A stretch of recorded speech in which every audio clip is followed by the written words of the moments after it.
ইমাম সাহেব, আমার বাবা মরার আগে আমাকে এই 2টা কাগজ দিয়েছিল আর বলছিল এই কাগজটি জানাজার নামাজের আগে পড়ার জন্য, আর এটা জানাজার নামাজের পরে। যে আমার জানাজার নামাজ পড়বে সে আমার সম্পত্তির কিছুই পাবে না।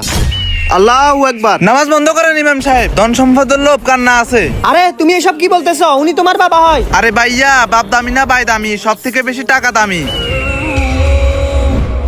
সম্পত্তি তো আমারও দরকার। আরে উনি তোমার বাবা হয়, তুমি জানাজার নামাজ না পড়লে কে পড়বে? তোমার যখন এত মায়া তুমি পড়ো। তুই একদম ঠিক কথাই বলছ। আল্লাহু আকবার। আমিন।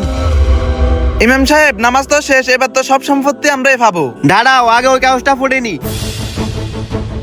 আমার মনে হয় আমার ছেলেরা লুবি। আমার দেওয়া প্রথম কাগজটি মিথ্যে ছিল। আমার সম্পত্তি তাকে দেওয়া হবে যে আমার জানাজার নামাজ পড়ছে। এখন তোমরা তোমাদের লোভের ফল পাইছো। এখন না পড়ছো তোমরা তোমাদের বাবার জানাজার নামাজ, আর না পাইছো সম্পত্তি। তোমরা ওনার সন্তান হিসাবে ওনার জানাজার নামাজে থাকা উচিত ছিল। দুনিয়ার সম্পদের থেকে একজন মৃত ব্যক্তির জানাজার নামাজ অনেক গুরুত্বপূর্ণ। আমাদের অনেক বড় ভুল হয়ে গেছে। আমাদের লোভ করা মোটেও উচিত হয় নাই।